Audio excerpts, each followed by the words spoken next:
बिस्मिल्लाहिर्रहमानिर्रहीम। अस्सलाम वालेकुम। आज 26 जून बरोज़ इतवार हम बात करेंगे पाकिस्तान तहरीक इंसाफ ने मैदान मार लिया है ज़िमनी इलेक्शन में।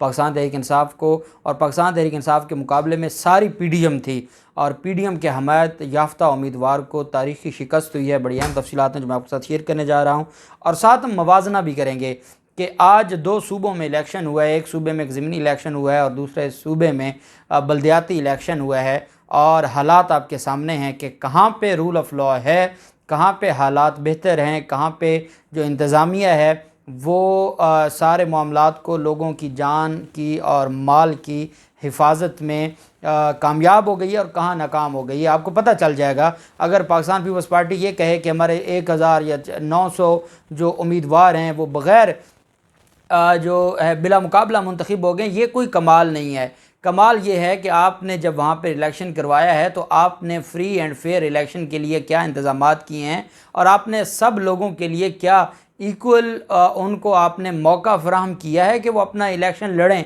जब आपने वहाँ से बैलेट पेपर उठा लिए, आपने अमला गायब कर दिया, आपने वहाँ पर लोगों को गोलियाँ चला दी, कई लोगों को आपने कत्ल कर दिया, ज़ख्मी कर दिया, ऐसे हालात में आप कहें जी कितने बिला मुकाबला हुए हैं, तो ये बताता है कि आप खौफ में मुब्तला हैं। और आज हमारे एक दोस्त कह रहे थे कि जो हालात सिंध में हुए हैं इसका मतलब है सिंध में सिंध की आवाम का जो मुकद्दर है उसको कोई बदलने नहीं दे रहा और सिंध पर ये मुसल्लत रहेंगे जो माफिया है, ज़रदारी माफिया और पीपल्स पार्टी। और इसका मतलब है कि ये डिसाइड हो चुका है कि सिंध में पीपल्स पार्टी ही रहेगी और नून लीग पंजाब में रहेगी। और ये इनका जो मामला है आवाम के साथ क्या होता है, आवाम भूख से अभी लोड शेडिंग के जो हालात हैं, लाहौर में लोड शेडिंग है, छोटे जो शहर हैं वहाँ से हर घंटे बाद लाइट जा रही है।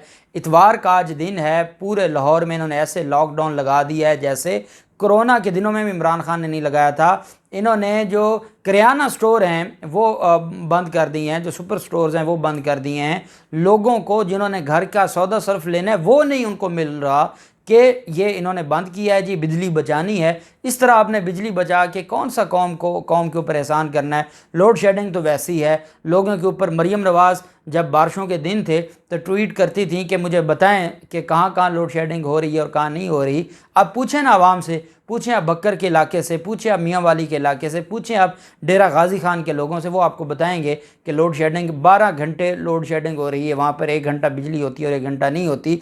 ये इस इम्पोर्टेड हुकूमत के हालात हैं।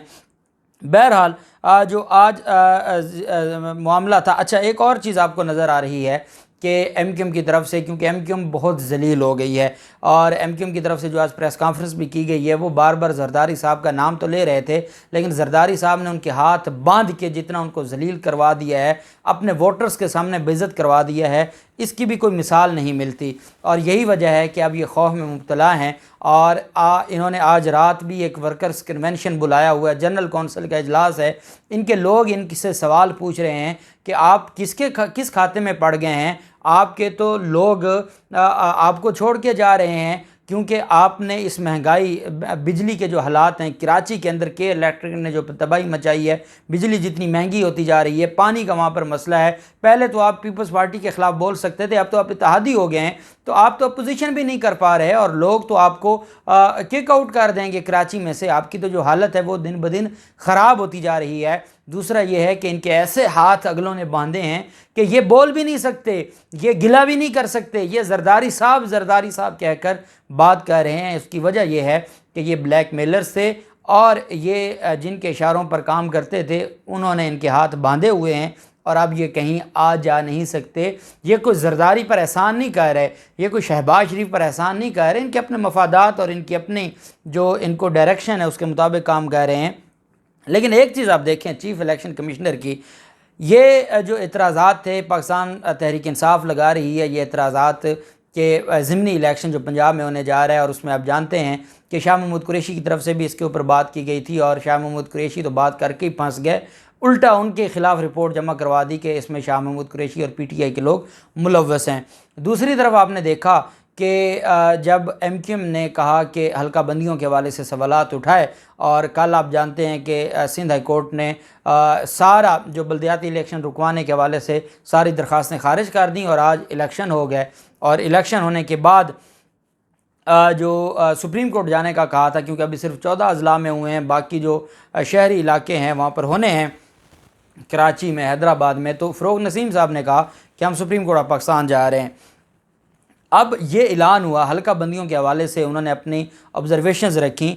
Chief election commissioner Sikandar Sultan Raja, जिसने आज तक नहीं बुलाया पाकिस्तान तहरीक इंसाफ को और पाकिस्तान तहरीक इंसाफ की क़यादत को, लेकिन एमक्यूएम को वो इसलिए बुला रहे हैं, जिनकी सिर्फ 7 सीटें थी, जिनकी 150 सीटें हैं, जो सबसे बड़ी सियासी जमात है, वो बार बार मुतालबे कर रही है, वो बार बार इल्ज़ामात लगा रही है, उनको नहीं उनके जो एतराज़ात हैं वो ख़त्म करने के लिए बुलाया जाता, एमक्यूएम को बुलाया जाता है। क्योंकि जिन्होंने एमक्यूएम को शामिल किया है इस इम्पोर्टेड हुकूमत में, वो चाहते हैं कि एमक्यूएम भाग ना जाए या एमक्यूएम अपने वोटर्स के सामने सरेंडर ना करे।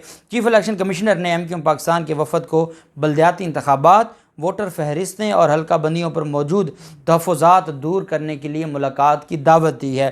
चीफ इलेक्शन कमिश्नर ने सेक्रेटरी इलेक्शन कमीशन को एमक्यूएम पाकिस्तान से रब्ता करके बल्दियाती इंतखाबात, वोटर फहरिस्तों और हल्का बंदियों पर तहफ़्फ़ुज़ात दूर करने की हदायत जारी की हैं। उसकी वजह यह है कि जिस खेल के खिलाड़ी चीफ इलेक्शन कमिश्नर हैं, वो खेल ये चाहता है कि ये इम्पोर्टेड हुकूमत कायम रहे, और उसमें जो 6-7 सीटें हैं एमक्यूएम की, वो उनका कलीदी किरदार है। अगर एमक्यूएम आज साइड पर हो जाए तो शहबाज शरीफ की हुकूमत गिर जाएगी। ये इतनी ही हुकूमत है। तो ये सारी चीज़ें जो बनाने वाले हैं वो बचाना भी चाहते हैं, और चीफ इलेक्शन कमिश्नर ने ख़ुद रब्ता किया है। जो मैं आपको बार बार बता रहा हूँ कि पाकिस्तान तहरीक इंसाफ ने इलेक्शन कमीशन पर इतने संगीन इल्ज़ामात लगाए हैं। हल्का बंदियों का मामला हो, पंजाब में जो हल्का बंदियाँ हुई हैं उसके ऊपर बग़ैर मरदमशुमारी के इन्होंने हल्का बंदियाँ की हैं, उसके ऊपर सुप्रीम कोर्ट ऑफ पाकिस्तान में पाकिस्तान तहरीक इंसाफ की दरख्वास्तें पेंडिंग हैं। उनको नहीं बुलाया एमक्यूएम, किस वजह से बुलाया? जो एक शहर की जमात है, इस वजह से बुलाया कि क्योंकि जो इम्पोर्टेड हुकूमत है उसको बचाना है।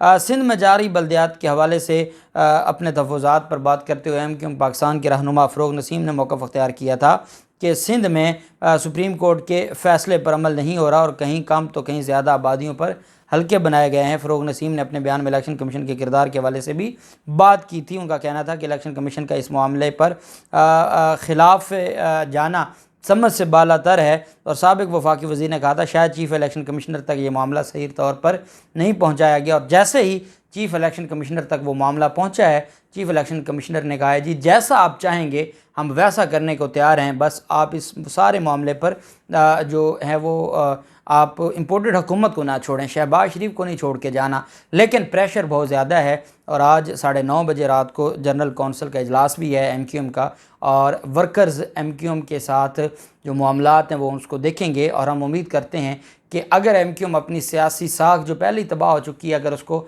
मज़ीद तबाही से बचाना चाहती है। आज आप देख लें, इमरान खान लाहौर आए हुए हैं और PP 168 में, फिर PP 158 में, अभी तक 2 खिताब वो लाइव भी हमने अपने यूट्यूब चैनल के ऊपर आपको दिखाए हैं।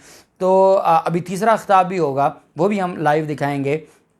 तो कहने का मकसद ये है कि आज इमरान खान लाहौर में आए हैं और कन्वेंशंस हो रहे हैं। वर्कर्स कन्वेंशन की ये हालात हैं कि वो तो जलसा बन चुके हैं, अंदर बाहर लोग ही लोग हैं, और इमरान खान के साथ लोग खड़े हैं, और जितनी बड़ी रैलियों की शक्ल में इमरान खान एक हल्के से दूसरे हल्के में जा रहे हैं। तो ये सारी चीज़ें बताती हैं कि अवाम कहाँ खड़ी है। अवाम उसके साथ खड़ी है जो हक़ के साथ खड़ा है।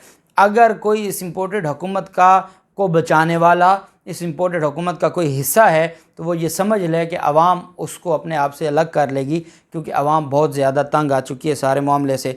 दूसरी तरफ जो सवात में ज़िमनी इलेक्शन है, पाकिस्तान तहरीक इंसाफ को वाज़ेह बरतरी हासिल है, और ये सवात में जो टोटल वोटर्स हैं जो 1,83,308 वोटर्स हैं जिन्होंने अपना हक़ राय दही इस्तेमाल करना था। हल्के में 124 पोलिंग स्टेशंस हैं और 308 पोलिंग बूथ हैं जो कायम किए गए थे। इंतहाई सख्त इंतज़ामात किए गए थे सिक्योरिटी के, और वहाँ पर कोई भी नाखुशगवार वाक़या पेश नहीं आया। और मुराद सईद जो कि पाकिस्तान तहरीक इंसाफ के रहनुमा हैं, जब उन्होंने अपना वोट कास्ट किया, वोट कास्ट करने के बाद वो PDM के कैंप में गए और वहाँ PDM के वर्कर्स से मुलाकात की है, उनका हाल अहवाल पूछा है और कहा है कि किसी भी तरह से आपको कोई मसला है, कोई परेशानी है, हमें बताएं। इसे इलेक्शन कहते हैं। ये इलेक्शन नहीं है जो सिंध में आपने कत्लेआम करवा के और आपने जो बैलेट बॉक्स आपने और जो अमला था इलेक्शन का उसको अगवा करवा के किया है।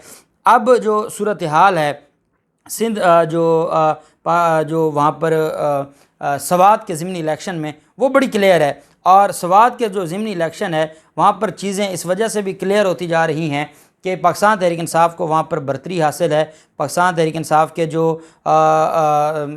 उम्मीदवार हैं वो इलेक्शन जो बड़ी तादाद में जो जीत चुके हैं। और एक बात मैं आपको बता दूं कि ये पीडीएम को जो हराया गया है, ये पीडीएम का कोई एक आदमी नहीं था, बल्कि सारी की सारी पीडीएम थी और उसमें ये एएनपी के उम्मीदवार इलेक्शन लड़ रहे थे, बाकी वहाँ पर शामिल सारी जमातें थीं। अब जो पाकिस्तान तहरीक इंसाफ के फजल मौला हैं, इस वक्त तक 124 हलकों में से 104 हलकों का जो रिज़ल्ट है वो आ चुका है, जिसमें से जो फजल मौला हैं पाकिस्तान तहरीक इंसाफ के 14,672 वोट लेकर वो आगे हैं, जबकि जो पीडीएम के उम्मीदवार हैं वो पीडीएम के हमायत याफ्ता एएनपी उम्मीदवार वो 12,569 वोटों पर खड़े हैं और वो इलेक्शन तकरीबन जो जब ये 124 पूरे हो जाएंगे तकरीबन 3 से 4 हज़ार की लीड से वो इलेक्शन हार जाएंगे और पाकिस्तान तहरीक इंसाफ ये इलेक्शन जीत चुकी होगी। और पाकिस्तान तहरीक इंसाफ को ये बड़ी जीत है।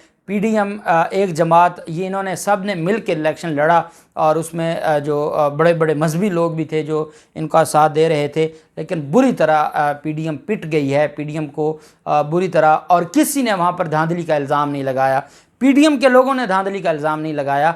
इसे कहते हैं कि इलेक्शन का साफ़ और शफाफ होना, क्योंकि वहाँ पर जो इंतज़ामिया है वो इलेक्शन कमीशन का साथ दे रही है, वो इलेक्शन कमीशन के साथ मिलकर धांधली नहीं कर रही। अब देखते हैं कि जो सिंध का रिज़ल्ट आना शुरू हो गया है, रिज़ल्ट तो मेरे और आपके सामने है कि वो जिस तरीके से उन्होंने छीन के वोट लिया है, उनको वोट देने को तैयार कोई नहीं था। मज़ीद भी जो तफसीलात होंगी आपके साथ शेयर करते रहेंगे। अल्लाह पाक पाकिस्तान कामयाब नासिर हो। बहुत शुक्रिया। अल्लाह हाफिज़। पाकिस्तान जिंदाबाद।